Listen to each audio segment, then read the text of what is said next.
Chalakudy rotary ക്ലബിന്റെ vocational award നൈറ്റും Christmas പുതുവത്സരാഘോഷവും ജനുവരി 1-7 rotary club ഹൗസിൽ നടത്തുമെന്ന് സംഘാടകർ വാർത്താ സമ്മേളനത്തിൽ അറിയിച്ചു. സനീഷ് കുമാർ ജോസഫ് MLA ഉദ്ഘാടനവും അവാർഡ് സമർപ്പണവും നിർവഹിക്കും. ചാലക്കുടി റോട്ടറി ക്ലബിന്റെ ഈ വർഷത്തെ വൊക്കേഷണൽ അവാർഡ് ഡോക്ടർ ഗ്രിൻസൺ ജോർജിന് ചടങ്ങിൽ സമ്മാനിക്കും. Central marine fisheries research institute ഡയറക്ടറായ ഇദ്ദേഹം ചാലക്കുടി സ്വദേശിയും ഒട്ടേറെ രാജ്യാന്തര പുരസ്കാരങ്ങൾ ലഭിച്ച വ്യക്തിയുമാണ്. റോട്ടറി ക്ലബ്ബ് പ്രസിഡന്റ് ലെനിൻ ചന്ദ്രൻ അധ്യക്ഷത വഹിക്കും.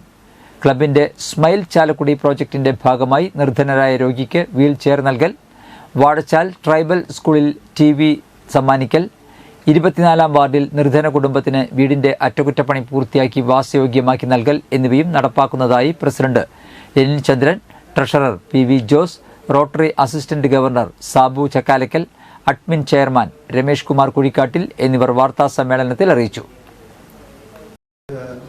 കുമാരേട്ടൻ ചെയർമാനായിട്ടൊരു കമ്മിറ്റി, അതിൽ നിരവധി വരുന്ന CV-കളിൽ നിന്നും ഏറ്റവും നല്ല വൊക്കേഷണൽ അവാർഡിനെ തിരഞ്ഞെടുത്ത് ഈ വർഷം CMRAയുടെ ഇന്ത്യൻ ഡയറക്ടർ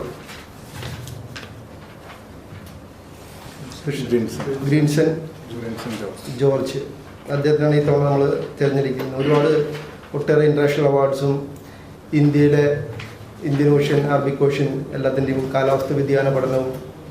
ചാലക്കുടിയുടെ റോട്ടറി ക്ലബ്ബ് ഇത്തവണ വൊക്കേഷണൽ അവാർഡ് ഇപ്പോൾ പ്രസിഡന്റും പേരും പറഞ്ഞു കഴിഞ്ഞു. അദ്ദേഹം ചാലക്കുടിക്കാരനാണ്, ഗ്രിൻസൺ ജോർജ്.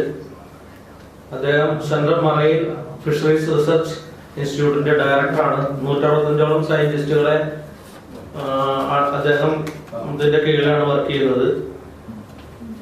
അദ്ദേഹത്തിനെ ഞങ്ങൾ കഴിഞ്ഞ വർഷങ്ങളിലൊക്കെ ബന്ധപ്പെട്ടിരുന്നു. നമുക്ക് ആളെ കിട്ടാൻ വളരെ ബുദ്ധിമുട്ടായിരുന്നു. അപ്പോൾ ഇത്തവണ കിട്ടിയ അദ്ദേഹത്തിന് അവാർഡ് കൊടുക്കാൻ തീരുമാനിച്ചു. ഞങ്ങൾ വളരെ സന്തോഷിക്കണം. ഇത്രയും നല്ല പ്രഗത്ഭനായ ഒരാള് ചാലക്കുടിക്കാരനാണെന്ന് പറയുന്നതിൽ നമുക്ക് അഭിമാനം.